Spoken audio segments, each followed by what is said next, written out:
ਸੋ ਹਾਂਜੀ ਦੋਸਤੋ, ਸਤਿ ਸ਼੍ਰੀ ਅਕਾਲ ਜੀ। ਮੈਂ ਰਮਨਦੀਪ ਸਿੰਘ ਇੱਕ ਵਾਰੀ ਫਿਰ ਹਾਜ਼ਰ ਹਾਂ ਤੁਹਾਡੇ ਆਪਣੇ ਚੈਨਲ ਰਮਨ ਇੰਸਟੀਚਿਊਟ 'ਤੇ। ਸੋ ਸਵਾਗਤ ਕਰਦਾ ਹਾਂ ਜੀ ਸਾਰਿਆਂ ਦਾ ਇੱਕ ਵਾਰ ਤੋਂ ਫਿਰ ਇਸ ਚੈਨਲ ਦੇ ਉੱਤੇ। ਸੋ ਵੀਡੀਓ ਸ਼ੁਰੂ ਕਰਨ ਤੋਂ ਪਹਿਲਾਂ ਰਿਕੁਐਸਟ ਹੈ ਕਿ ਜਿਹੜੇ ਵਿਦਿਆਰਥੀ ਇਸ ਚੈਨਲ ਦੇ ਪਹਿਲੀ ਵਾਰ ਆਏ ਨੇ ਉਹ ਚੈਨਲ ਨੂੰ ਸਬਸਕ੍ਰਾਈਬ ਕਰ ਲੈਣ ਅਤੇ ਨਾਲ ਹੀ ਬੈਲ ਆਈਕਨ 'ਤੇ ਕਲਿੱਕ ਕਰ ਲੈਣ, ਤਾਂ ਜੋ ਤੁਹਾਨੂੰ ਜਿਹੜੀ ਆਉਣ ਵਾਲੀ ਲੇਟੈਸਟ ਵੀਡੀਓ ਉਹ ਸਭ ਤੋਂ ਪਹਿਲਾਂ ਮਿਲਦੀ ਰਹੇ। ਸੋ ਇਸ ਚੈਨਲ ਦੇ ਉੱਤੇ ਪੀਐਸ ਟੈਟ, ਸੀ ਟੈਟ, ਮਾਸਟਰ ਗ੍ਰੇਡ ਅਤੇ ਐਨਟੀਟੀ ਦੇ ਨਾਲ ਸੰਬੰਧਿਤ ਵੀਡੀਓਜ਼ ਅਪਲੋਡ ਕੀਤੀਆਂ ਜਾਂਦੀਆਂ ਨੇ। ਉਹ ਤੁਸੀਂ ਪਲੇਲਿਸਟ ਦੇ ਵਿੱਚੋਂ ਜਾ ਕੇ ਆਪਣੇ ਵਿਸ਼ੇ ਦੇ ਅਕੋਰਡਿੰਗ ਜਾ ਕੇ ਦੇਖ ਸਕਦੇ ਹੋ। ਸੋ ਅੱਜ ਦੇ ਸੈਸ਼ਨ ਦੇ ਵਿੱਚ ਅਸੀਂ ਕੰਟੀਨਿਊ ਰੱਖਾਂਗੇ ਟੌਪਿਕ ਜੀ van, wear and how.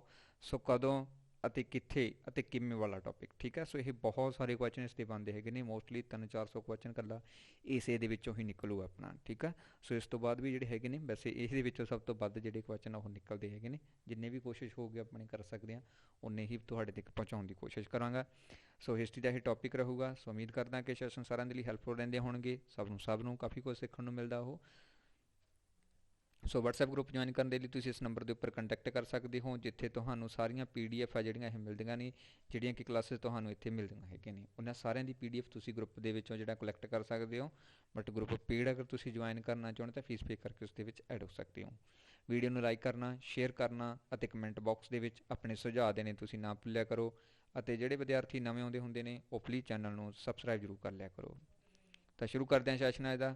First question ਹੈ ਜੀ ਅੱਜ ਦਾ 351 ਨੰਬਰ। ਸੋ ਇਸ ਤੋਂ ਪਹਿਲਾਂ ਕਾਫੀ ਸਾਰੇ ਜਿਹੜੇ ਪਾਰਟ ਆਪਾਂ ਕੰਪਲੀਟ ਕਰ ਚੁੱਕੇ ਹਾਂ, ਉਹਨਾਂ ਦੇ ਵਿੱਚੋਂ ਕੁਝ ਪ੍ਰਾਈਵੇਟ ਪਾਰਟ ਹੋ ਚੁੱਕੇ ਨੇ, ਮੀਨਸ ਕਿ ਹਾਈਡ ਕਰ ਦਿੱਤੇ ਸੀ ਕਿਉਂਕਿ ਪੇਡ ਗਰੁੱਪ ਦੇ ਵਿੱਚ ਨੇ, ਅਤੇ ਕੁਝ ਜਿਹੜੇ ਆ ਪਬਲਿਕਲ ਨੇ, ਯਾਨੀ ਕਿ ਤੁਸੀਂ ਉਹ ਵੀ ਦੇਖ ਸਕਦੇ ਹੈਗੇ ਹੋ, ਠੀਕ ਹੈ। ਬਟ ਕੁਝ ਜਿਹੜੇ ਵਿੱਚੋਂ ਮੈਂ ਕਰਦਾ ਰਹਾਂਗਾ ਤਾਂ ਕਿ ਤੁਸੀਂ ਉਸ ਨੂੰ ਜਿਹੜਾ ਨੋਟ ਕਰਦੇ ਰਹੋ। ਸੋ 351 ਨੰਬਰ ਹੈ ਜੀ ਕੁਐਸਚਨ ਅੱਜ ਦਾ, ਪ੍ਰਿਥਵੀ ਰਾਜ ਰਾਸੋ ਜਿਹੜੀ ਹੈ ਇਹ ਕਿਸ ਦੀ ਰਚਨਾ ਹੈ। ਸੋ ਇਹਦੇ ਵਿੱਚ ਆਪਾਂ ਮੋਸਟਲੀ ਇਹ ਜਿਹੇ ਕੁਐਸਚਨ ਕਰਨੇ ਨੇ, ਕਿਹੜੀ ਰਚਨਾ ਕਿਸ ਦੀ ਹੈ, ਕਿੱਥੇ ਲਿਖੀ ਗਈ ਹੈ, ਕਿਸ ਵਿਸ਼ੇ ਨਾਲ ਸੰਬੰਧਿਤ ਹੈ, ਕਿਸ ਵਿਅਕਤੀ ਨੇ ਕਿਸ ਦੀ ਸਥਾਪਨਾ ਕੀਤੀ ਹੈ, ਕਿਉਂ ਕੀਤੀ ਹੈ, ਕੀ ਕਾਰਨ ਰਿਹਾ ਹੈ, ਉਹ ਸਭ ਕੁਝ ਇਸ ਦੇ ਵਿੱਚ ਆ ਜਾਊਗਾ। ਸੋ ਇਸੇ ਕਰਕੇ ਹੀ ਜਿਹੜੇ ਇਸ ਦੇ MCQ ਆ ਉਹ ਜ਼ਿਆਦਾ ਬਣਨਗੇ। ਸੋ ਪਹਿਲੀ ਰਚਨਾ ਹੈ ਸਾਡੀ, ਪਹਿਲਾ ਕੁਐਸਚਨ ਹੈ ਪ੍ਰਿਥਵੀ ਰਾਜ ਰਾਸੋ ਜਿਹੜਾ ਹੈ ਉਸ ਕਿਸ ਦੀ ਰਚਨਾ ਹੈ। ਸੋ ਇਹਦਾ ਰਾਈਟ ਆਂਸਰ ਹੈ ਜੀ ਕਵੀ ਚਾਂਦ ਬਰਦਈ। ਸੋ ਇਸ ਦੇ ਦੁਆਰਾ ਜਿਹੜਾ ਹੈ ਪ੍ਰਿਥਵੀ ਰਾਜ ਰਾਸੋ ਜਿਹੜੀ ਰਚਨਾ ਹੈ ਉਸ ਨੂੰ ਲਿਖਿਆ ਗਿਆ ਸੀ। ਨੈਕਸਟ ਕੁਐਸਚਨ ਹੈ ਅਸ਼ਟ ਅਧਿਆਏ ਜੋ ਕਿ ਵਿਆਕਰਨ ਹੈ ਸੰਸਕ੍ਰਿਤ ਦੀ, ਠੀਕ ਹੈ। ਇਹ ਕਿਸ ਦੀ ਰਚਨਾ ਹੈ। ਇਹ ਕੁਐਸਚਨ ਮੋਸਟ ਇੰਪੋਰਟੈਂਟ ਹੈ, ਪਲੀਜ਼ ਇਸ ਨੂੰ ਪੱਕੀ ਤਰ੍ਹਾਂ ਤੁਸੀਂ ਯਾਦ ਕਰ ਲਿਓ ਕਿਉਂਕਿ ਇਹ ਕੁਐਸਚਨ ਨਾ ਜ਼ਿਆਦਾਤਰ ਇੱਕ ਤਾਂ ਕੌਟਿਲਿਆ ਦੀ ਅਰਥ ਸ਼ਾਸਤਰ ਹੋ ਜਾਂਦੀ ਹੈ, ਇੱਕ ਅਸ਼ਟ ਅਧਿਆਏ ਹੋ ਜਾਂਦੀ ਹੈਗੀ ਆ। ਇਹਨਾਂ ਦੇ ਬਾਰੇ ਸਭ ਤੋਂ ਵੱਧ ਪੁੱਛਿਆ ਜਾਂਦਾ ਹੁੰਦਾ ਹੈ, ਠੀਕ ਆ। ਇੱਕ ਕੌਟਿਲਿਆ ਦੀ ਅਰਥ ਸ਼ਾਸਤਰ, ਉਹ ਤਾਂ ਸ਼ਾਇਦ ਮੈਂ ਤੁਹਾਨੂੰ ਪਹਿਲਾਂ ਵਾਲੀ PDF ਦੇ ਵਿੱਚ ਕਰਵਾ ਦਿੱਤੀ ਹੈ, ਤਾਂ ਉੱਥੋਂ ਤੁਸੀਂ ਨੋਟ ਕਰ ਲੈਣਾ। ਵੈਸੇ ਤੁਹਾਡੇ ਵੈਸੇ ਵੀ ਯਾਦ ਹੋਊਗਾ ਜੇਕਰ ਤੁਸੀਂ ਉਹ ਕਲਾਸ ਲਗਾਈ ਹੋਊਗੀ। ਤਾਂ ਅਸ਼ਟ ਅਧਿਆਏ ਜਿਹੜਾ ਕਿ ਵਿਆਕਰਨ ਹੈ ਕਿਸ ਦਾ ਜੀ, ਸੰਸਕ੍ਰਿਤ ਦਾ, ਠੀਕ ਹੈ। ਇਹਦੀ ਰਚਨਾ ਜਿਹੜੀ ਹੈ ਉਹ ਕਿਸ ਨੇ ਕੀਤੀ ਹੈਗੀ ਹੈ। ਤੇ ਇਹਦੀ ਰਚਨਾ ਜਿਹੜੀ ਹੈ ਉਹ ਪੰਨਣੀ ਦੇ ਦੁਆਰਾ ਕੀਤੀ ਗਈ ਹੈ। ਅਸ਼ਟ ਅਧਿਆਏ ਵਿਆਕਰਨ ਹੈ ਸੰਸਕ੍ਰਿਤ ਦਾ, ਜਿਹਦੀ ਰਚਨਾ ਪੰਨਣੀ ਦੇ ਦੁਆਰਾ ਕੀਤੀ ਗਈ ਹੈ। ਨੈਕਸਟ ਹੈ ਮਹਾਭਾਸ਼ਜ ਕਿਸ ਦੀ ਰਚਨਾ ਹੈ। ਮਹਾਭਾਸ਼ਜ ਜਿਹੜੀ ਰਚਨਾ ਹੈ ਉਹ ਰਿਸ਼ੀ ਪਤੰਜਲੀ ਦੀ ਜਿਹੜਾ ਕਹਿ ਸਕਦੇ ਰਚਨਾ ਹੈਗੀ। ਓਕੇ, ਯਾਦ ਰੱਖਣਾ ਜੋ ਅਸੀਂ ਪਤੰਜਲੀ ਵਰਤਦੇ ਹਾਂ, ਠੀਕ ਹੈ, ਉਹ ਪਤੰਜਲੀ ਉਸ ਦੀ ਬ੍ਰਾਂਚ ਅੱਗੇ ਨਾਮ ਜਿਹੜਾ ਚੱਲਦਾ ਹੁੰਦਾ ਹੈਗਾ, ਠੀਕ ਹੈ। ਹਾਲਾਂਕਿ ਉਹਦੇ ਵਿੱਚ ਫਰਕ ਹੈ ਤੇ ਇਹਦੇ ਵਿੱਚ ਫਰਕ ਹੈ, ਉਹ ਪੁਰਾਣਾ ਬੰਦਾ ਮਤਲਬ ਇਹ ਜਿਹੜਾ ਨਵਾਂ ਚੱਲ ਰਿਹਾ ਹੈ ਸਿਸਟਮ। ਨੈਕਸਟ ਹੈ ਕਾਲੀਦਾਸ ਦੀਆਂ ਰਚਨਾਵਾਂ ਹਨ। ਸੋ ਹੇਠ ਦੇ ਵਿੱਚੋਂ ਕਾਲੀਦਾਸ ਦੀ ਰਚਨਾ ਕਿਹੜੀ ਹੈਗੀ। ਸੋ ਕਾਲੀਦਾਸ ਦੀਆਂ ਰਚਨਾਵਾਂ ਦੇ ਵਿੱਚ ਦੋ ਪ੍ਰਮੁੱਖ ਨੇ, ਇੱਕ ਸ਼ਕੁੰਤਲਾ ਅਤੇ ਇੱਕ ਮੇਘਦੂਤ। ਇਹ ਦੋਨੋਂ ਹੀ ਰਚਨਾਵਾਂ ਜਿਹੜੀਆਂ ਨੇ ਇਹ ਕਾਲੀਦਾਸ ਦੀਆਂ ਨੇ, ਅਤੇ ਕਾਲੀਦਾਸ ਨੂੰ ਭਾਰਤ ਦਾ ਜਿਹੜਾ ਸ਼ੇਕਸਪੀਅਰ ਜਿਹੜਾ ਹੈ ਉਹ ਕਿਹਾ ਜਾਂਦਾ ਹੈ। ਇਹ ਚੀਜ਼ ਵੈਰੀ ਇੰਪੋਰਟੈਂਟ ਹੈ। ਕਾਲੀਦਾਸ ਨੂੰ ਭਾਰਤ ਦਾ ਸ਼ੇਕਸਪੀਅਰ ਕਿਹਾ ਜਾਂਦਾ ਹੈ, ਅਤੇ ਇਹਦੀਆਂ ਦੋ ਰਚਨਾਵਾਂ ਨੇ, ਇੱਕ ਸ਼ਕੁੰਤਲਾ, ਇੱਕ ਮੇਘਦੂਤ। ਨੈਕਸਟ ਕੁਐਸਚਨ ਹੈ ਵਿਗਿਆਨ ਸੰਬੰਧੀ ਖੋਜ ਪੁਸਤਕਾਂ ਕਿਸ ਦੀਆਂ ਲਿਖੀਆਂ ਗਈਆਂ ਨੇ। ਸੋ ਭਾਰਤ ਦੇ ਵਿੱਚ ਵਿਗਿਆਨ ਨਾਲ ਸੰਬੰਧਿਤ ਕਿਹੜੇ ਪਰਸਨ ਨੇ, ਪਹਿਲਾਂ ਤੁਸੀਂ ਇਹਨਾਂ ਨੂੰ ਜਿਹੜਾ ਹੈ ਆਈਡੈਂਟੀਫਾਈ ਕਰ ਲੈਣਾ, ਫਿਰ ਤੁਸੀਂ ਈਜ਼ੀਲੀ ਜਿਹੜਾ ਹੈ ਇਹ ਚੀਜ਼ ਸਮਝ ਜਾਓਗੇ ਕਿ ਇਹ ਪੁਸਤਕਾਂ ਜਿਹੜੀਆਂ ਨੇ ਕਿਹਨਾਂ ਨੇ ਲਿਖੀਆਂ ਹੋ ਸਕਦੀਆਂ ਨੇ, ਠੀਕ ਹੈ। ਕੋਈ ਸਪੈਸੀਫਿਕ ਜਿਹੜੀ ਪੁਸਤਕ ਦਾ ਨਾਮ ਨਹੀਂ ਹੈ, ਬਟ ਪੁੱਛਿਆ ਗਿਆ ਹੈ ਵਿਗਿਆਨ ਸੰਬੰਧੀ ਖੋਜਾਂ ਦੇ ਨਾਲ ਜਿਹੜੀਆਂ ਭਾਰਤੀਆਂ ਦੇ ਦੁਆਰਾ ਪੁਸਤਕਾਂ ਲਿਖੀਆਂ ਗਈਆਂ ਨੇ।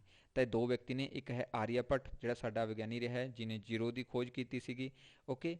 ਔਰ ਇਸੇ ਦੇ ਨਾਮ ਦੇ ਉੱਪਰ ਇੱਕ ਜਿਹੜਾ ਸੈਟਲਾਈਟ ਵੀ ਲਾਂਚ ਕੀਤਾ ਗਿਆ ਸੀਗਾ ਰਸ਼ੀਆ ਦੇ ਦੁਆਰਾ, ਠੀਕ ਹੈ, ਕਿਉਂਕਿ ਉਹਦੀ ਮਦਦ ਦੇ ਨਾਲ ਅਸੀਂ ਸੈਟਲਾਈਟ ਛੱਡਿਆ ਸੀਗਾ। ਸੋ ਆਰੀਆ ਭੱਟ ਅਤੇ ਵਰਾਹ ਮਿਹਰ ਇਹ ਦੋ ਵਿਅਕਤੀ ਨੇ ਜਿਨ੍ਹਾਂ ਨੇ ਵਿਗਿਆਨ ਦੇ ਨਾਲ ਸੰਬੰਧਿਤ ਖੋਜਾਂ ਦੀਆਂ ਪੁਸਤਕਾਂ ਨੂੰ ਜਿਹੜਾ ਲਿਖਿਆ ਸੀਗਾ ਅਤੇ ਸਾਡੇ ਤੱਕ ਪਹੁੰਚਾਇਆ ਸੀਗਾ। ਨੈਕਸਟ ਕੁਐਸਚਨ ਹੈ ਇੰਡੀਕਾ ਪੁਸਤਕ। ਬਈ ਆਹ ਤਾਂ ਬਹੁਤ ਇੰਪੋਰਟੈਂਟ ਹੈ, ਠੀਕ ਹੈ, ਇਹਨੂੰ ਪੱਕਾ ਤੁਸੀਂ ਰੱਟ ਲਓ ਇਸ ਚੀਜ਼ ਨੂੰ ਵੀ, ਇਹ ਵੀ ਬਹੁਤ ਇੰਪੋਰਟੈਂਟ ਪੁਸਤਕ ਹੈ ਇੰਡੀਕਾ ਪੁਸਤਕ।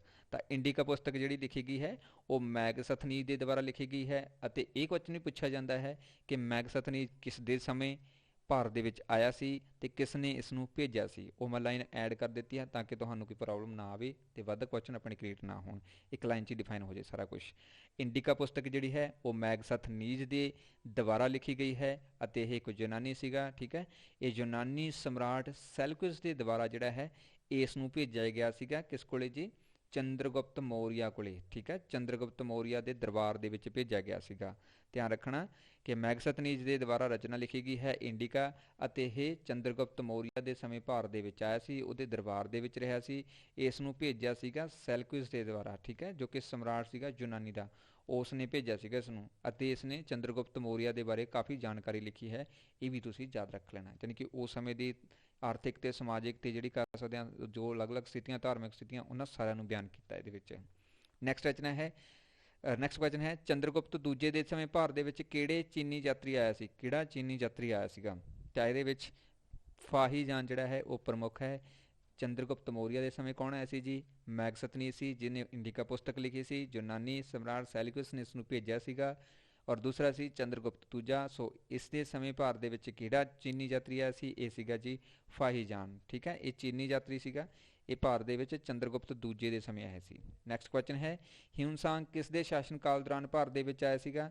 ਤਾਂ ਹਿਊਨ-ਸਾਂਗ ਸੀਗਾ ਜਿਹੜਾ ਉਹ ਹਰਸ਼ਵਰਧਨ ਦੇ ਕਾਲ ਦੌਰਾਨ ਆਇਆ ਸੀ। ਜਦੋਂ ਹਰਸ਼ਵਰਧਨ ਜਿਹੜਾ ਸ਼ਾਸਨ ਕਰ ਰਿਹਾ ਸੀ ਉਸ ਸਮੇਂ ਹਿਊਨ-ਸਾਂਗ ਆਇਆ ਸੀਗਾ। ਓਕੇ, ਇੱਕ ਚੀਜ਼ ਧਿਆਨ ਰੱਖਣਾ ਕਿ ਹਿਊਨ-ਸਾਂਗ ਸੀ ਜਿਹੜਾ ਉਹ ਭਾਰਤ ਦੇ ਵਿੱਚ 13 ਸਾਲ ਤੱਕ ਰਿਹਾ ਸੀਗਾ ਹਰਸ਼ਵਰਧਨ ਦੇ ਕਾਲ ਦੌਰਾਨ, ਠੀਕ ਹੈ। ਬਹੁਤ ਸਾਰੀਆਂ ਚੀਜ਼ਾਂ ਜਿਹੜੀਆਂ ਹਰਸ਼ਵਰਧਨ ਦੇ ਸਮੇਂ ਦੀਆਂ ਉਹਨਾਂ ਨੇ ਇਸ ਦੇ ਵਿੱਚ ਦੱਸੀਆਂ ਹੋਈਆਂ ਨੇ।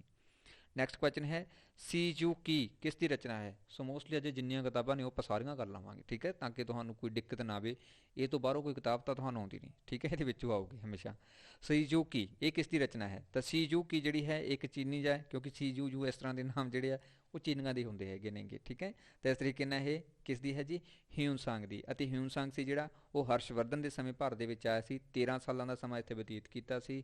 ਓਕੇ, ਅਤੇ ਇਹ ਕੀ ਹੈ, ਇੱਕ ਚੀਨੀ ਯਾਤਰੀ, ਕਿਉਂਕਿ ਚੀਨ ਦੀ ਇੱਕ ਭਾਸ਼ਾ ਸ਼ੀਜੂ, ਸੋ ਇਹਦਾ ਮਤਲਬ ਇਹ ਚੀਨੀ ਯਾਤਰੀ ਸੀਗਾ ਹਿਊਨ-ਸਾਂਗ, ਹਰਸ਼ਵਰਧਨ ਦੇ ਸਮੇਂ ਭਾਰਤ ਦੇ ਵਿੱਚ ਆਇਆ ਸੀ। ਨੈਕਸਟ ਹੈ, ਅਸ਼ੋਕ ਦੇ ਅਭਿਲੇਖਾਂ ਤੇ ਕਿਹੜੀ ਲਿਪੀ ਦੇਖਣ ਨੂੰ ਮਿਲਦੀ ਹੈ।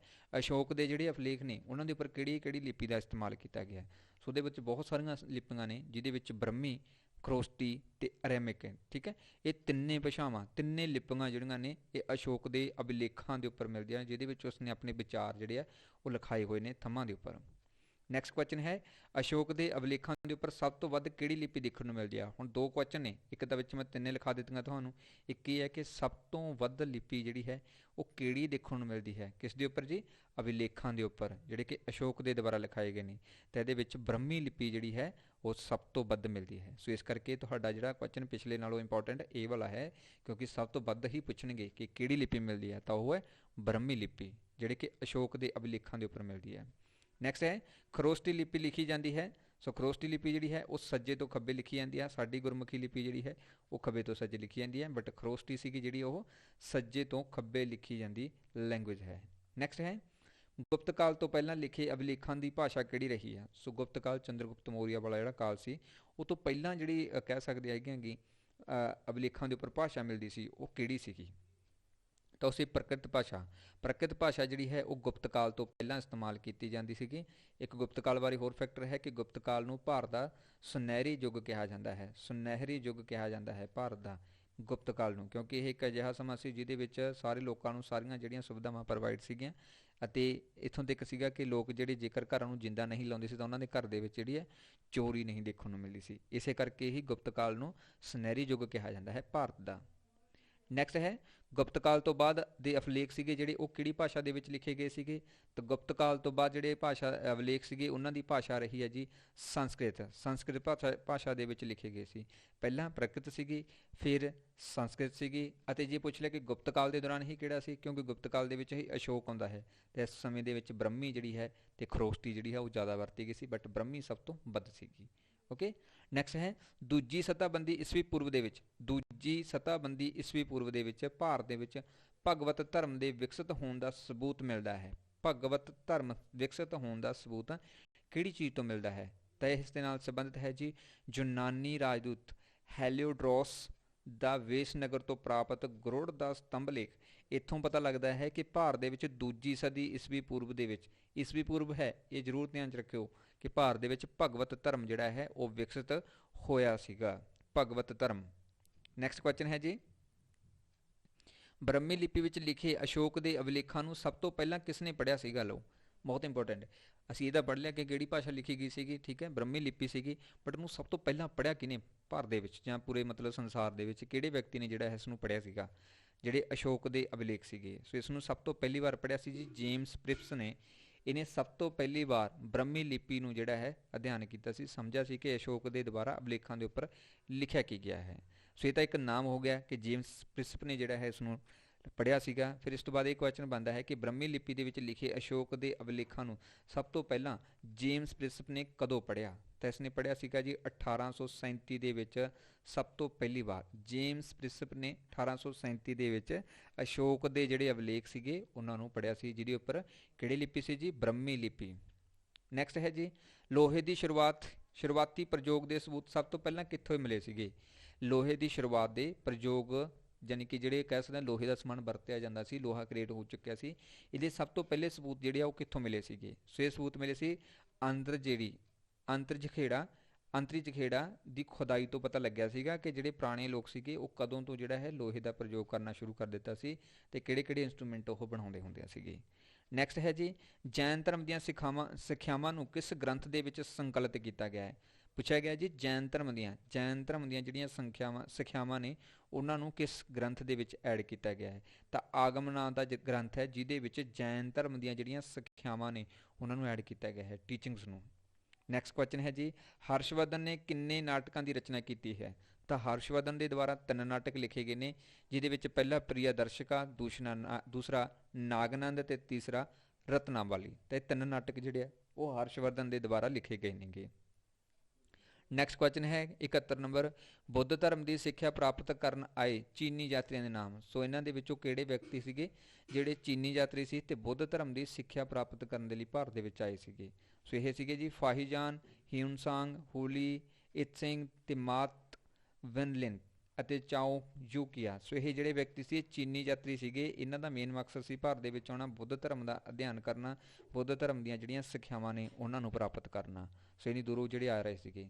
ਨੈਕਸਟ ਹੈ ਜੀ, ਸਭ ਤੋਂ ਪੁਰਾਤਨ ਲਿਖਤਾਂ ਕਿਸ ਭਾਸ਼ਾ ਦੇਖਣ ਨੂੰ ਮਿਲਦੀਆਂ ਨੇ? ਸਭ ਤੋਂ ਪੁਰਾਤਨ ਜਿਹੜੀਆਂ ਲਿਖਤਾਂ ਨੇ ਉਹ ਪ੍ਰਕ੍ਰਿਤ ਭਾਸ਼ਾ ਦੇ ਵਿੱਚ ਦੇਖਣ ਨੂੰ ਮਿਲਦੀਆਂ ਨੇ, ਠੀਕ ਹੈ। ਸਭ ਤੋਂ ਪੁਰਾਣੀਆਂ ਜਿਹੜੀਆਂ ਪੁਰਾਤਨ ਲਿਖਤਾਂ ਨੇ ਉਹ ਪ੍ਰਕ੍ਰਿਤ ਭਾਸ਼ਾ ਦੇ ਵਿੱਚ ਮਿਲਦੀਆਂ ਨੇ। ਅਗਰ ਹਿੰਦੂਆਂ ਦਾ ਪੁੱਛ ਲਏ ਤਾਂ ਉਹ ਸੰਸਕ੍ਰਿਤ ਦੇ ਵਿੱਚ ਹੁੰਦੀਆਂ ਨੇ, ਕਿਉਂਕਿ ਰਿਗਵੇਦ ਹੈ ਉਹ ਸੰਸਕ੍ਰਿਤ ਦੇ ਵਿੱਚ ਨੇ। ਓਕੇ, ਨੈਕਸਟ ਹੈ, ਭਾਰਤ ਦੇ ਵਿੱਚ ਸਭ ਤੋਂ ਪਹਿਲਾਂ ਚਾਵਲ ਕਿੱਥੇ ਉਗਾਏ ਗਏ ਸੀਗੇ? ਤਾਂ ਭਾਰਤ ਦੇ ਵਿੱਚ ਸਭ ਤੋਂ ਪਹਿਲਾਂ ਚਾਵਲ ਜਿਹੜੇ ਉਹ ਵਿੰਧਿਆਚਲ ਪਰਬਤ ਦੇ ਉੱਤਰ ਦੇ ਵਿੱਚ ਉਗਾਏ ਗਏ ਸੀਗੇ। ਵਿੰਧਿਆਚਲ ਪਰਬਤ ਸ਼੍ਰੇਣੀ ਜਿਹੜੀ ਹੈ ਉਹਦੇ ਉੱਤਰ ਦੇ ਵਿੱਚ, ਨੌਰਥ ਦੇ ਵਿੱਚ ਚਾਵਲ ਉਗਾਏ ਗਏ ਸੀ। ਅਤੇ ਚਾਵਲ ਦਾ ਪਿਤਾਮਾ ਕੌਣ ਹੈ ਜਿੱਥੇ ਇਸ ਨੂੰ ਉਗਾਇਆ ਗਿਆ ਹੈ ਸਭ ਤੋਂ ਪਹਿਲਾਂ? ਉਹ ਹੈ ਚਾਈਨਾ। ਚੀਨ ਦੇ ਵਿੱਚ ਜਿਹੜਾ ਹੈ ਸਭ ਤੋਂ ਪਹਿਲਾਂ ਜਿਹੜਾ ਚਾਵਲ ਹੈ ਉਸ ਦੀ ਸ਼ੁਰੂਆਤ ਕੀਤੀ ਗਈ ਸੀ, ਫਿਰ ਬਾਕੀ ਦੀਆਂ ਜਿਹੜੀਆਂ ਕੰਟਰੀਆਂ ਉੱਥੇ ਪਹੁੰਚਿਆ ਸੀ। ਨੈਕਸਟ ਹੈ ਜੀ, ਭਾਰਤੀ ਨੋਟਾਂ ਦੇ ਵਿੱਚ, ਨੋਟ ਹੈ ਇੱਥੇ, ਠੀਕ ਹੈ ਜੀ, ਭਾਰਤੀ ਨੋਟਾਂ ਦੇ ਵਿੱਚ ਲਿਖਿਆ ਸਤਯਮ ਜਯਤੇ ਕਿਸ ਉਪਨਿਸ਼ਦ ਦੇ ਵਿੱਚੋਂ ਲਿਆ ਗਿਆ ਹੈ? ਤਾਂ ਇਹ ਲਿਆ ਗਿਆ ਜੀ ਮੁੰਡਕ ਉਪਨਿਸ਼ਦ ਦੇ ਵਿੱਚੋਂ ਲਿਆ ਗਿਆ ਸ਼ਬਦ ਹੈ, ਠੀਕ ਹੈ। ਇਹ ਵੀ ਯਾਦ ਰੱਖਣਾ ਕਿ ਸਤਯਮ ਵਿਜੇਤੇ ਜਿਹੜਾ ਹੈ ਉਹ ਸਾਡਾ ਨੈਸ਼ਨਲ ਵਰਡ ਹੈ, ਨੈਸ਼ਨਲ ਵਾਕ ਜਿਹੜਾ ਬਣਦਾ ਹੈ, ਠੀਕ ਹੈ। ਨੈਸ਼ਨਲ ਵਾਕ, ਸਾਡਾ ਭਾਰਤ ਦਾ ਨੈਸ਼ਨਲ ਵਾਕ ਜਿਹੜਾ ਹੈ, ਰਾਸ਼ਟਰੀ ਵਾਕ ਜਿਹੜਾ ਹੈ ਉਹ ਸਤਯਮ ਵਿਜੇਤਾ ਹੈ, ਜਿਹੜਾ ਕਿ ਉਪਨਿਸ਼ਦ ਦੇ ਵਿੱਚੋਂ ਲਿਆ ਗਿਆ ਹੈ। ਅਤੇ ਉਪਨਿਸ਼ਦ ਦਾ ਅਰਥ ਹੁੰਦਾ ਹੈ ਗਿਆਨ ਦਾ ਰਸਤਾ, ਗਿਆਨ ਦੇ ਰਸਤੇ ਨੂੰ ਕਹਿ ਸਕਦੇ ਹਾਂ, ਗਿਆਨ ਦੀ ਪ੍ਰਾਪਤੀ। ਅਤੇ ਉਪਨਿਸ਼ਦ ਦੇ ਇਹ ਮੁੰਡਕ ਜਿਹੜਾ ਉਪਨਿਸ਼ਦ ਹੈ ਉਹਦੇ ਵਿੱਚੋਂ ਲਿਆ ਗਿਆ ਹੈਗਾ ਗਾ, ਕਿਹੜਾ ਜੀ? ਸਤਯਮ ਜਯਤੇ, ਜਿਹੜਾ ਸਾਡਾ ਰਾਸ਼ਟਰੀ ਵਾਕ ਹੈ। ਨੈਕਸਟ ਹੈ, ਮਗਧ ਰਾਜ ਕਿੱਥੇ ਸਥਿਤ ਸੀ? ਤਾਂ ਮਗਧ ਰਾਜ ਜਿਹੜਾ ਹੈ ਉਹ ਗੰਗਾ ਦੀਆਂ ਸਹਾਇਕ ਨਦੀਆਂ ਦੇ ਦੱਖਣ ਦੇ ਵਿੱਚ ਸਥਿਤ ਸੀਗਾ। ਇੰਡਸ ਜਿਹੜੀ ਰਿਵਰ ਹੈ, ਗੰਗਾ ਨਦੀ ਦੀਆਂ ਸਹਾਇਕ ਨਦੀਆਂ ਦੇ ਦੱਖਣ ਦੇ ਵਿੱਚ ਸਥਿਤ ਸੀਗਾ। ਨੈਕਸਟ ਕੁਐਸਚਨ ਹੈ 76 ਨੰਬਰ, 2250 ਸਾਲ ਪਹਿਲਾਂ ਵਾਲੀ ਅਰਥਾਤ 2250 ਸਾਲ ਪਹਿਲਾਂ ਵਾਲੀ ਜਾਂ ਅਰਥਾਤ ਸਭ ਤੋਂ ਪਹਿਲਾਂ ਵਾਲੀ ਲਿਖਤ ਕਿੱਥੋਂ ਮਿਲੀ ਸੀਗੀ? ਲਿਖਤ ਪੁੱਛਿਆ ਗਿਆ ਹੈ। ਤਾਂ ਇਹ ਲਿਖਤ ਸਭ ਤੋਂ ਪਹਿਲਾਂ ਮਿਲੀ ਸੀ ਕੰਧਾਰ ਦੇ ਵਿੱਚੋਂ, ਜਿੱਥੇ ਬਹੁਤ ਸਾਰਾ ਕੁਝ ਲਿਖਿਆ ਹੋਇਆ ਸੀ। ਇਹ ਸਭ ਤੋਂ ਪਹਿਲੀ ਲਿਖਤ ਸੀਗੀ ਜੋ ਕਿ 2250 ਸਾਲ ਪਹਿਲਾਂ, ਠੀਕ ਹੈ, ਅਤੇ ਅਰਥਾਤ ਸਭ ਤੋਂ ਪਹਿਲੀ ਲਿਖਤ ਵੀ ਮੰਨੀ ਜਾਂਦੀ ਹੈ। ਨੈਕਸਟ ਹੈ ਜੀ, ਕਿਹੜੇ ਸਮੇਂ ਦੇ ਵਿੱਚ ਸਭ ਤੋਂ ਵੱਧ ਪੁਰਾਲੇਖ ਲਿਖੇ ਗਏ ਨੇ? ਤਾਂ ਇਹ ਸਭ ਤੋਂ ਵੱਧ ਲਿਖੇ ਗਏ ਨੇ ਅਸ਼ੋਕ ਦੇ ਕਾਲ ਦੇ ਦੌਰਾਨ। ਇਹ ਗੁਪਤ ਦਾ ਹੀ ਜਿਹੜਾ ਸਮਾਂ ਸੀਗਾ, ਠੀਕ ਹੈ। ਸੋ ਇਹ ਵੀ ਯਾਦ ਰੱਖਣਾ ਹੈ, ਗੁਪਤ ਕਾਲ ਦੇ ਦੌਰਾਨ ਹੀ ਸਭ ਤੋਂ ਵੱਧ ਜਿਹੜੇ ਪੁਰਾਲੇਖ ਹੈ ਉਹ ਲਿਖੇ ਗਏ ਸੀ। ਉਸ ਸਮੇਂ ਅਸ਼ੋਕ ਹੀ ਸਭ ਤੋਂ ਵੱਧ ਲਿਖਦਾ ਸੀ। ਨੈਕਸਟ ਹੈ, ਯਿਸੂ ਮਸੀਹ ਦੇ ਜਨਮ ਤੋਂ ਪਹਿਲਾਂ ਸਾਰੀਆਂ ਤਰੀਕਾਂ ਪਿੱਛੇ ਵੱਲ ਲਿਖੀਆਂ ਜਾਂਦੀਆਂ ਹਨ। ਇਹਨਾਂ ਨੂੰ ਆਮ ਕਰਕੇ ਕਿਸ ਅੱਖਰ ਦੇ ਨਾਲ ਪ੍ਰੈਜ਼ੈਂਟ ਕੀਤਾ ਜਾਂਦਾ ਹੈ?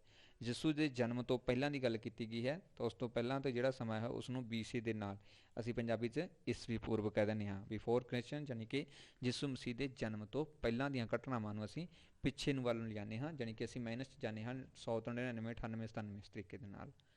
ਅਤੇ ਉਸ ਤੋਂ ਬਾਅਦ ਉਸ ਦੇ ਜਨਮ ਤੋਂ ਬਾਅਦ ਫਿਰ ਅਸੀਂ 1 2 3 ਇਸ ਤਰੀਕੇ ਨਾਲ ਜਿਹੜਾ ਹੈ ਸੀਰੀਅਲ ਵਾਈਜ਼ ਸ਼ੁਰੂ ਕਰ ਦਿੰਦੇ ਹਾਂ। ਨੈਕਸਟ ਹੈ, ਵਿਦਵਾਨ ਪੁਰਾਲੇਖ ਦੀ ਭਾਸ਼ਾ ਨੂੰ ਸਮਝਣ ਦੇ ਲਈ ਜਿਸ ਪ੍ਰਕਿਰਿਆ ਦੀ ਵਰਤੋਂ ਕਰਦੇ ਨੇ ਉਸ ਨੂੰ ਕੀ ਕਿਹਾ ਜਾਂਦਾ ਹੈ? ਲਓ ਜੀ, ਵਿਦਵਾਨ ਪੁਰਾਲੇਖ ਦੇ ਉੱਪਰ ਜਿਹੜੀ ਭਾਸ਼ਾ ਲਿਖੀ ਹੁੰਦੀ ਆ ਉਹਨੂੰ ਸਮਝਣ ਦੇ ਲਈ ਜਿਹੜੀ ਪ੍ਰਕਿਰਿਆ ਦੀ ਵਰਤੋਂ ਕਰਦੇ ਨੇ ਉਸ ਪ੍ਰਕਿਰਿਆ ਨੂੰ ਕਿਹਾ ਕੀ ਜਾਂਦਾ ਹੈ? ਸੋ ਹੈ ਡਿਕੋਫਰਮੇਟਨ, ਠੀਕ ਹੈ। ਸੋ ਇੰਗਲਿਸ਼ ਥੋੜੀ ਜਿਹੀ ਠੀਕ ਠਾਕ ਹੀ ਆ, ਐਡਜਸਟ ਕਰ ਲਿਓ। ਡਿਕੋਫਰਮੈਂਟ ਜਿਹੜੀ ਹੈ ਉਹ ਇਸ ਦੀ ਭਾਸ਼ਾ ਉਹ ਇਸ ਦੀ ਜਿਹੜੀ ਪ੍ਰਕਿਰਿਆ ਹੈ, ਟੈਕਨੀਕ ਹੈ, ਜਿਹਦੇ ਨਾਲ ਉਹ ਪੁਰਾਲੇਖ ਦੇ ਉੱਪਰ ਲਿਖੀ ਹੋਈ ਭਾਸ਼ਾ ਨੂੰ ਸਮਝਣ ਦੇ ਵਿੱਚ ਮਦਦ ਕਰ ਰਹਿੰਦੀ ਹੈ ਇਹ ਪ੍ਰਕਿਰਿਆ ਉਹਨਾਂ ਦੀ। ਨੈਕਸਟ ਹੈ, ਸਿੰਧ ਦਰਿਆ ਦੇ ਉੱਤੇ ਸਭ ਤੋਂ ਪਹਿਲਾ ਸ਼ਹਿਰ ਕਦੋਂ ਵਸਿਆ? ਤਾਂ ਸਿੰਧ ਦਰਿਆ ਦੇ ਉੱਪਰ ਸਭ ਤੋਂ ਪਹਿਲਾ ਸ਼ਹਿਰ ਸੀ ਜਿਹੜਾ ਵਸਿਆ ਉਹ 4700 ਸਾਲ ਪਹਿਲਾਂ ਵਸਿਆ ਸੀਗਾ, ਠੀਕ ਹੈ। 4700 ਸਾਲ ਪਹਿਲਾਂ ਸਭ ਤੋਂ ਪਹਿਲਾਂ ਵਸਿਆ ਸੀ, ਅਤੇ ਸਿੰਧ ਦਰਿਆ ਦੇ ਉੱਪਰ ਹੀ ਸਾਡੀ ਭਾਰਤ ਦੀ ਜਾਂ ਸੰਸਾਰ ਦੀ ਪ੍ਰਸਿੱਧ ਜਿਹੜੀ ਸੱਭਿਅਤਾ ਹੈ, ਜਿਹਨੂੰ ਅਸੀਂ ਇੰਡਸ ਸਿਵਲਾਈਜੇਸ਼ਨ ਦੇ ਨਾਲ ਜਾਣਦੇ ਹਾਂ, ਸਿੱਧ ਘਾਟੀ ਦੀ ਸੱਭਿਅਤਾ ਦੇ ਨਾਲ ਜਾਣਦੇ ਹਾਂ, ਉਹ ਵੀ ਇਸੇ ਸਥਾਨ 'ਤੇ ਹੀ ਸੀਗੀ, ਠੀਕ ਹੈ, ਜਿਹੜੀ ਕਿ 2250 ਦੇ ਕਰੀਬ ਮਿਲਦੀ ਸੀਗੀ, ਅਤੇ ਅੱਜ ਉਸ ਨੂੰ 5000 ਦੇ ਕਰੀਬ ਜਿਹੜੇ ਸਾਲ ਹੈ ਉਹ ਹੋ ਚੁੱਕੇ ਹੈਗੇ ਨੇਗੇ। ਨੈਕਸਟ ਕੁਐਸਚਨ ਹੈ, ਪ੍ਰਾਚੀਨ ਮਨੁੱਖ ਨੇ ਖੇਤੀ ਕਰਨਾ ਆਰੰਭ ਕੀਤਾ। ਸੋ ਜਿਹੜੇ ਪ੍ਰਾਚੀਨ ਮਨੁੱਖ ਸੀ ਸਭ ਤੋਂ ਪਹਿਲਾਂ ਜਿਹੜੀ ਖੇਤੀ ਹੈ ਉਹ ਕਦੋਂ ਕਰਨੀ ਸਿੱਖੀ ਸੀ? ਤਾਂ 8000 ਸਾਲ ਪਹਿਲਾਂ ਜਿਹੜੀ ਮਨੁੱਖ ਨੇ ਹੈ ਖੇਤੀ ਕਰਨੀ ਆਰੰਭ ਕਰ ਦਿੱਤੀ ਸੀਗੀ। ਨੈਕਸਟ ਕੁਐਸਚਨ ਹੈ, ਨੀਤੀ ਸ਼ਾਸਤਰ ਕਿਸ ਦੀ ਰਚਨਾ ਹੈ? ਨੀਤੀ ਸ਼ਾਸਤਰ, ਤਾਂ ਨੀਤੀ ਸ਼ਾਸਤਰ ਜਿਹੜੀ ਰਚਨਾ ਹੈ ਇਹ ਵੀ ਪਾਣਿਨੀ ਦੀ ਹੀ ਹੈਗੀ, ਠੀਕ ਹੈ। ਇੱਕ ਵਿਆਕਰਨ ਹੈ ਉਹ ਵੀ ਇਸੇ ਦੀ ਹੈ, ਅਤੇ ਇੱਕ ਨੀਤੀ ਸ਼ਾਸਤਰ ਹੈ। ਸੋ ਇਹ ਵੀ ਰਚਨਾ ਜਿਹੜੀ ਹੈ ਪਾਣਿਨੀ ਦੀ ਹੀ ਹੈਗੀ ਆ। ਨੈਕਸਟ ਕੁਐਸਚਨ ਹੈ, ਜੈਨ ਧਰਮ ਦੇ ਕਿੰਨੇ ਤੀਰਥੰਕਾਰ ਸੀਗੇ? ਜੈਨ ਧਰਮ ਦੇ 24 ਤੀਰਥੰਕਾਰ ਸੀ। ਮੀਨਜ਼ ਇਹ ਗੁਰੂਆਂ ਵਾਲਾ ਹਿਸਾਬ ਕਿਤਾਬ ਆ ਕਿ ਜਿਹੜੇ ਜੈਨ ਧਰਮ ਦੇ ਕਿੰਨੇ ਗੁਰੂ ਰਹੇ ਹੈਗੇ ਨੇਗੇ, ਓਕੇ। ਤਾਂ ਜਿਹੜੇ ਕਹਿ ਸਕਦੇ ਹਾਂ ਜੈਨ ਧਰਮ ਦੇ ਤੀਰਥੰਕਾਰ ਸੀਗੇ ਉਹ 24 ਸੀਗੇ, ਠੀਕ ਹੈ। ਅਤੇ 24ਵੇਂ ਨੇ ਜਿਹੜਾ ਹੈ ਜੈਨ ਧਰਮ ਦੀ ਸਥਾਪਨਾ ਕੀਤੀ ਸੀਗੀ, ਜਿਸ ਤੋਂ ਪੂਰਾ ਪ੍ਰਚਲਿਤ ਹੋ ਗਿਆ ਸੀਗਾ ਜੈਨ ਧਰਮ। ਨੈਕਸਟ ਹੈ, ਜੈਨੀਆਂ ਦੇ ਪਹਿਲੇ ਤੀਰਥੰਕਾਰ ਦਾ ਨਾਮ। ਸੋ ਜੈਨੀ ਧਰਮ ਦੇ ਵਿੱਚ ਜਾਂ ਜੈਨੀਆਂ ਦੇ ਪਹਿਲਾ ਤੀਰਥੰਕਾਰ ਸੀਗਾ ਜੀ ਰਿਸ਼ਵਦੇਵ। ਇਹ ਯਾਦ ਰੱਖਣਾ ਵੈਰੀ ਵੈਰੀ ਇੰਪੋਰਟੈਂਟ ਹੈ। ਸੋ ਰਿਸ਼ਵਦੇਵ ਜਿਹੜਾ ਹੈ ਉਹ ਜੈਨੀਆਂ ਦਾ ਪਹਿਲਾ ਤੀਰਥੰਕਾਰ ਸੀਗਾ, ਅਤੇ ਦੋ ਬੇਟੇ ਸੀਗੇ ਇਸ ਤੇ, ਇੱਕ ਦਾ ਨਾਮ ਭਾਰਤ ਸੀਗਾ, ਜਿਹਦੇ ਆਧਾਰ ਦੇ ਉੱਪਰ ਇਹ ਮੰਨਿਆ ਜਾਂਦਾ ਹੈ ਕਿ ਇਸ ਦੇ ਪੁੱਤਰ ਦੇ ਨਾਮ ਦੇ ਉੱਪਰ ਹੀ ਸਾਡੇ ਭਾਰਤ ਦਾ ਨਾਮ ਪਿਆ ਸੀਗਾ। ਨੈਕਸਟ ਕੁਐਸਚਨ ਹੈ, ਜੈਨੀਆਂ ਦੇ 23ਵਾਂ ਤੀਰਥੰਕਾਰ ਕੌਣ ਸੀਗਾ? ਪਹਿਲਾ ਰਿਸ਼ਵਦੇਵ ਹੋ ਗਿਆ, ਤੀਸਰਾ ਇਹ ਤੋਂ ਬਾਅਦ 23ਵਾਂ ਪੁੱਛਿਆ ਜਾਊਗਾ, ਤਾਂ 23ਵਾਂ ਤੀਰਥੰਕਾਰ ਸੀਗਾ ਜੀ ਪਾਰਸ਼ਵਨਾਥ। ਇਹ ਯਾਦ ਰੱਖਣਾ ਵੀ ਇਹਦੇ ਪਹਿਲੇ ਤੇ 23ਵਾਂ ਅਤੇ 24ਵਾਂ ਇਹ ਤਿੰਨ ਇੰਪੋਰਟੈਂਟ ਨੇ ਇਹਦੇ ਵਿੱਚ ਤੀਰਥੰਕਾਰਾਂ ਦੇ ਵਿੱਚ। ਇਸ ਤੋਂ ਵੱਧ ਨਹੀਂ ਉਹ ਪੁੱਛਦੇ ਹੁੰਦੇ, ਇਹਨਾਂ ਤਿੰਨਾਂ ਦੇ ਉੱਪਰ ਜ਼ਿਆਦਾ ਫੋਕਸ ਹੁੰਦਾ ਹੈ।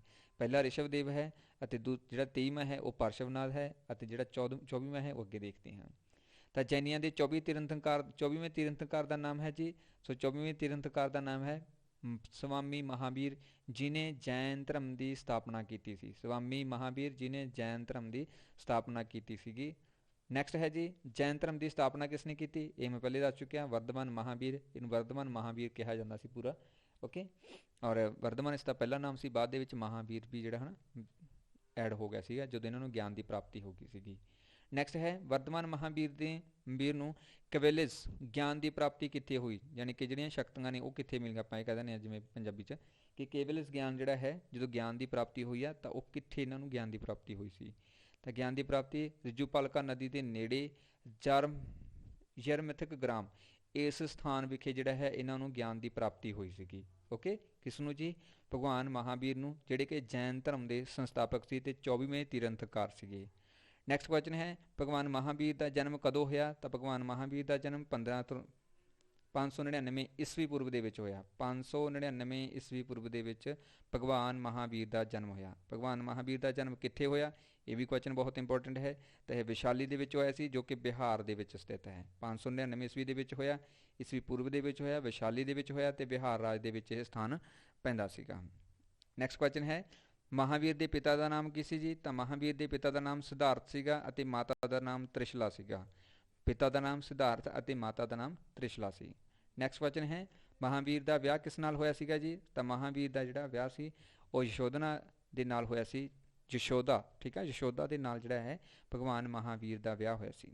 ਨੈਕਸਟ ਕੁਐਸਚਨ ਹੈ ਭਗਵਾਨ ਮਹਾਵੀਰ ਨੂੰ ਗਿਆਨ ਦੀ ਪ੍ਰਾਪਤੀ ਕਦੋਂ ਹੋਈ ਸੀ? ਤਾਂ ਗਿਆਨ ਦੀ ਪ੍ਰਾਪਤੀ ਜਿਹੜੀ ਹੈ ਉਹਨਾਂ ਨੂੰ 42 ਸਾਲ ਦੀ ਉਮਰ ਦੇ ਵਿੱਚ ਪ੍ਰਾਪਤ ਹੋਈ ਸੀਗੀ। 30 ਸਾਲ ਦੇ ਵਿੱਚ ਉਹਨਾਂ ਨੇ ਘਰ ਤਿਆਗ ਦਿੱਤਾ ਸੀਗਾ, ਫਿਰ ਇਸ ਤੋਂ ਬਾਅਦ 12 ਸਾਲ ਉਹਨਾਂ ਨੇ ਜਿਹੜਾ ਤਪ ਕੀਤਾ, ਕਠੋਰ ਤਪ ਕੀਤਾ, ਅਤੇ ਫਿਰ 42ਵੇਂ ਸਾਲ ਜਾ ਕੇ ਉਹਨਾਂ ਨੂੰ ਗਿਆਨ ਦੀ ਪ੍ਰਾਪਤੀ ਹੁੰਦੀ ਹੈਗੀ ਆ। ਨੈਕਸਟ ਕੁਐਸਚਨ ਹੈ ਭਗਵਾਨ ਮਹਾਵੀਰ ਨੂੰ ਨਿਰਵਾਣ ਪ੍ਰਾਪਤੀ ਕਦੋਂ ਹੋਈ? ਭਗਵਾਨ ਮਹਾਵੀਰ ਨੂੰ ਨਿਰਮਾਣ ਮਤਲਬ ਕਿ ਇਹਨਾਂ ਦੀ ਡੈਥ ਜਿਹੜੀ ਹੈ ਉਹ ਕਦੋਂ ਹੋਈ? ਸੋ ਇਹਨਾਂ ਦੇ ਵਿੱਚ ਇਸ ਚੀਜ਼ ਨੂੰ ਨਿਰਵਾਣ ਸ਼ਬਦ ਦੇ ਨਾਲ ਜਿਹੜਾ ਪ੍ਰੈਜੈਂਟ ਕੀਤਾ ਜਾਂਦਾ ਹੈ, ਅਤੇ ਇਸ ਘਟਨਾ ਨੂੰ ਮਹਾਨਿਰਵਾਣ ਕਿਹਾ ਜਾਂਦਾ ਹੈ। ਜਦੋਂ ਇਸ ਦਿਨ ਜਿਹੜਾ ਹੈ ਘਟਨਾ ਵਾਪਰੀ, ਮਹਾਨਿਰਵਾਣ ਦੇ ਨਾਮ ਨਾਲ ਜਾਣਿਆ ਜਾਂਦਾ ਹੈ। ਅਤੇ ਇਹ ਘਟਨਾ 527 ਈਸਵੀ ਪੂਰਵ ਨੂੰ ਹੋਈ ਸੀ, ਪਾਵਾ ਵਿਖੇ ਹੋਈ ਸੀ, ਜੋ ਕਿ ਪਟਨਾ ਦੇ ਵਿੱਚ ਸਥਿਤ ਹੈ। 527 ਈਸਵੀ ਪੂਰਵ ਦੇ ਵਿੱਚ ਪਾਵਾ ਵਿਖੇ, ਜੋ ਕਿ ਪਟਨਾ ਰਾਜ ਦੇ ਵਿੱਚ ਸਥਿਤ ਹੈ। ਨੈਕਸਟ ਹੈ ਤ੍ਰਿਰਤਨ ਕਿਸ ਨਾਲ ਸੰਬੰਧਿਤ ਹੈ? ਤਾਂ ਤ੍ਰਿਰਤਨ ਜਿਹੜੀ ਰਚਨਾ ਹੈ ਇਹ ਸੰਬੰਧਿਤ ਹੈ ਸਵਾਮੀ ਮਹਾਵੀਰ ਦੇ ਨਾਲ, ਠੀਕ ਹੈ, ਕਿਉਂਕਿ ਇਹਦੇ ਵਿੱਚ 3 ਰਤਨਾਂ ਦੀ ਗੱਲ ਕੀਤੀ ਗਈ ਹੈ। 3 ਮੀਨਸ 3 ਰਤਨ, 3 ਵਿਚਾਰ, ਠੀਕ ਹੈ, ਇਹ ਸਵਾਮੀ ਮਹਾਵੀਰ ਦੇ ਦੁਆਰਾ ਪ੍ਰੈਜੈਂਟ ਕੀਤੇ ਗਏ ਨੇ। ਇਹ ਕੁਐਸਚਨ ਵੀ ਬਹੁਤ ਇੰਪੋਰਟੈਂਟ ਹੈ ਪੀਐਸ ਟੈਟ ਦੇ ਵਿੱਚ। ਤ੍ਰਿਰਤਨ ਕਿਸ ਦੇ ਨਾਲ ਸੰਬੰਧਿਤ ਨੇ? ਕਿਹੜੇ ਤ੍ਰਿਰਤਨ ਨੇ? ਇਹਨਾਂ ਚੋਂ ਕੋਈ ਵੀ ਕੁਐਸਚਨ ਤੁਹਾਨੂੰ ਪੁੱਛਿਆ ਜਾ ਸਕਦਾ ਹੈ। ਤ੍ਰਿਰਤਨ ਸਵਾਮੀ ਮਹਾਵੀਰ ਜੀ ਦੇ ਨਾਲ ਸੰਬੰਧਿਤ ਹੈ। ਤ੍ਰਿਰਤਨ ਹੈ ਕਿਹੜੇ ਇਹ ਆਪਾਂ ਅੱਗੇ ਦੇਖਦੇ ਹਾਂ। ਤ੍ਰਿਰਤਨ ਕਿਹੜੇ ਨੇ ਜੀ? 3 ਰਤਨ ਨੇ। ਇੱਕ ਸੱਚੀ ਸ਼ਰਧਾ, ਸੱਚਾ ਗਿਆਨ, ਸੱਚਾ ਆਚਰਣ। ਇਹ ਤਿੰਨਾਂ ਚੀਜ਼ਾਂ ਨੂੰ ਕਿਹਾ ਜਾਂਦਾ ਹੈ ਤ੍ਰਿਰਤਨ, ਜਿਹੜੇ ਕਿ ਭਗਵਾਨ ਮਹਾਵੀਰ ਜੀ ਨੇ ਦੱਸੇ ਸੀਗੇ। ਸੱਚੀ ਸ਼ਰਧਾ, ਸੱਚਾ ਗਿਆਨ, ਸੱਚਾ ਆਚਰਣ। ਇਹਨਾਂ ਦੇ ਵਿੱਚੋਂ ਤੁਹਾਨੂੰ ਇੱਕ ਗਲਤ ਕਰ ਸਕਦੇ ਆ ਜਾਂ 4 ਗਲਤ ਕਰ ਸਕਦੇ, ਇੱਕ ਸਹੀ ਪਾ ਸਕਦੇ ਆ। ਬਸ ਤੁਸੀਂ ਇਸ ਚੀਜ਼ ਨੂੰ ਯਾਦ ਰੱਖਣਾ ਕਿ 3 ਹੀ ਹੈ, ਸੱਚੀ ਸ਼ਰਧਾ, ਸੱਚਾ ਗਿਆਨ ਅਤੇ ਸੱਚਾ ਆਚਰਣ। ਨੈਕਸਟ ਕੁਐਸਚਨ ਹੈ ਜੈਨੀਆਂ ਦੀਆਂ ਸੰਪਰਦਾਵਾਂ ਦੇ ਨਾਮ। ਤਾਂ ਜੈਨੀ ਸੀਗੇ ਜਿਹੜੇ ਪਹਿਲਾਂ ਤਾਂ ਕਹੇ ਸੀ, ਬਟ ਬਾਅਦ ਦੇ ਵਿੱਚ 2 ਸੰਪਰਦਾਵਾਂ ਦੇ ਵਿੱਚ ਵੰਡੇ ਗਏ ਸੀ। ਇੱਕ ਦਿਗੰਬਰ ਸੀਗੀ, ਜਿਹੜੇ ਨਗਨ ਰਹਿੰਦੇ ਸੀ, ਕੱਪੜੇ ਨਹੀਂ ਪਾਉਂਦੇ ਸੀ। ਇੱਕ ਸਵਤੰਬਰ ਸੀ, ਜਿਹੜੇ ਕਿ ਸਫੇਦ ਕੱਪੜੇ ਪਾਉਂਦੇ ਸੀਗੇ, ਠੀਕ ਹੈ, ਜੋ ਕਿ ਅੱਜ ਵੀ ਤੁਹਾਨੂੰ ਮਿਲ ਜਾਣਗੇ ਦੇਖਣ ਨੂੰ ਬਹੁਤ ਸਾਰੇ ਸ਼ਹਿਰਾਂ ਦੇ ਵਿੱਚ। ਦਿਗੰਬਰ ਜਿਹੜੇ ਨਗਨ ਰਹਿੰਦੇ ਸੀਗੇ, ਅਤੇ ਸਵਤੰਬਰ ਸੀਗੇ ਜਿਹੜੇ ਉਹ ਸਫੇਦ ਕੱਪੜੇ ਪਾਉਂਦੇ ਸੀ। ਅਤੇ ਸਫੇਦ ਕੱਪੜਿਆਂ ਵਾਲੇ ਸਾਨੂੰ ਅੱਜ ਵੀ ਦੇਖਣ ਨੂੰ ਮਿਲਦੇ ਹੈਗੇ ਨੇ, ਜਿਹੜੇ ਮੂੰਹ 'ਤੇ ਕੱਪੜਾ ਵੀ ਲਾ ਕੇ ਰੱਖਦੇ ਹੈਗੇ ਨੇ, ਠੀਕ ਹੈ। ਨੈਕਸਟ ਹੈ ਜੀ ਮਹਾਤਮਾ ਬੁੱਧ ਦਾ ਜਨਮ ਕਦੋਂ ਹੋਇਆ? ਤਾਂ ਮਹਾਤਮਾ ਬੁੱਧ ਦਾ ਜਨਮ 567 ਈਸਵੀ ਪੂਰਵ ਦੇ ਵਿੱਚ ਹੋਇਆ ਸੀਗਾ। ਮਹਾਤਮਾ ਬੁੱਧ ਦਾ ਜਿਹੜਾ ਜਨਮ ਹੈ ਉਹ 567 ਈਸਵੀ ਪੂਰਵ ਦੇ ਵਿੱਚ ਆਇਆ ਸੀ, ਅਤੇ ਮਹਾਤਮਾ ਬੁੱਧ ਦੇ ਦੁਆਰਾ ਹੀ ਜਿਹੜਾ ਕਹਿੰਦੇ ਹਾਂ ਬੁੱਧ ਧਰਮ ਦੀ ਸਥਾਪਨਾ ਕੀਤੀ ਗਈ ਸੀ। ਨੈਕਸਟ ਹੈ ਜੀ ਮਹਾਤਮਾ ਬੁੱਧ ਦਾ ਜਨਮ ਕਿੱਥੇ ਹੋਇਆ? ਤਾਂ ਸਥਾਨ ਅਤੇ ਡੇਟ ਦੋਨੋਂ ਯਾਦ ਰੱਖਣੀਆਂ ਨੇ। 567 ਈਸਵੀ ਪੂਰਵ ਦੇ ਵਿੱਚ ਜਨਮ ਹੋਇਆ ਸੀਗਾ। ਕਪਿਲਵਸਤੂ ਦੇ ਨੇੜੇ ਲੂਬਣੀ ਸਥਾਨ ਸੀਗਾ, ਉਸ ਸਥਾਨ ਵਿਖੇ ਜਿਹੜਾ ਹੈ ਮਹਾਤਮਾ ਬੁੱਧ ਦਾ ਜਨਮ ਹੋਇਆ ਸੀ। ਸੋ ਮਹਾਤਮਾ ਬੁੱਧ ਦੇ ਬਚਪਨ ਦਾ ਨਾਮ ਕੀ ਸੀ ਜੀ? ਸਿਧਾਰਥਨਾਥ ਸੀਗਾ। ਸਿਧਾਰਥ ਸੀਗਾ ਨਾਮ, ਬਾਅਦ ਦੇ ਵਿੱਚ ਬੁੱਧ ਰੱਖਿਆ ਗਿਆ ਸੀਗਾ ਮਹਾਤਮਾ ਬੁੱਧ ਗਿਆਨ ਦੀ ਪ੍ਰਾਪਤੀ ਤੋਂ ਬਾਅਦ, ਠੀਕ ਹੈ। ਪਹਿਲਾ ਨਾਮ ਸਿਧਾਰਥ ਹੀ ਸੀਗਾ ਬਚਪਨ ਦਾ ਨਾਮ, ਬਟ ਬਾਅਦ ਦੇ ਵਿੱਚ ਅਸੀਂ ਜਦੋਂ ਇਹਨੂੰ ਗਿਆਨ ਦੀ ਪ੍ਰਾਪਤੀ ਹੋ ਗਈ ਤਾਂ ਮਹਾਤਮਾ ਬੁੱਧ ਦੇ ਨਾਮ ਨਾਲ ਜਿਹੜਾ ਜਾਣਨਾ ਸ਼ੁਰੂ ਕਰ ਦਿੱਤਾ ਸੀ। ਲੁੰਬਣੀ ਵਿਖੇ ਜਨਮ ਹੋਇਆ ਸੀਗਾ, ਕਪਿਲਵਸਤੂ ਦੇ ਨੇੜੇ ਪੈਂਦਾ ਹੈ। ਕਈ ਵਾਰ ਨਾ ਲੁੰਬਣੀ ਨਹੀਂ ਪਾਉਂਦੇ, ਕਪਿਲਵਸਤੂ ਐਡ ਕਰ ਦਿੰਦੇ ਆ, ਅਤੇ ਇਸ ਕਰਕੇ ਇਸ ਨੂੰ ਧਿਆਨ 'ਚ ਰੱਖਣਾ। ਅਤੇ 567 ਈਸਵੀ ਪੂਰਵ ਦੇ ਵਿੱਚ ਇਹਨਾਂ ਦਾ ਜਨਮ ਹੋਇਆ ਸੀ। ਇਹ ਸੀ ਸਾਡੇ ਹਿਸਟਰੀ ਦੇ MCQ। ਸੋ ਉਮੀਦ ਕਰਦਾ ਕਿ ਸਾਰਿਆਂ ਦੇ ਲਈ ਹੈਲਪਫੁਲ ਰਹੇ ਹੋਣਗੇ। WhatsApp ਗਰੁੱਪ ਜੁਆਇਨ ਕਰਨ ਦੇ ਲਈ ਤੁਸੀਂ ਇਸ ਨੰਬਰ ਦੇ ਉੱਪਰ ਕੰਟੈਕਟ ਕਰ ਸਕਦੇ ਹੋ। ਵੀਡੀਓ ਨੂੰ ਲਾਈਕ ਕਰਨਾ, ਸ਼ੇਅਰ ਕਰਨਾ ਅਤੇ ਕਮੈਂਟ ਬਾਕਸ ਦੇ ਵਿੱਚ ਆਪਣੇ ਸੁਝਾਅ ਦੇਣੇ ਤੁਸੀਂ ਨਾ ਭੁੱਲਿਆ ਕਰੋ। ਅਤੇ ਜਿਹੜੇ ਵਿਦਿਆਰਥੀ ਨਵੇਂ ਆਉਂਦੇ ਹੁੰਦੇ ਨੇ ਉਹ ਪਲੀਜ਼ ਚੈਨਲ ਨੂੰ ਸਬਸਕ੍ਰਾਈਬ ਜ਼ਰੂਰ ਕਰ ਲਿਆ ਕਰੋ। Thank you so much.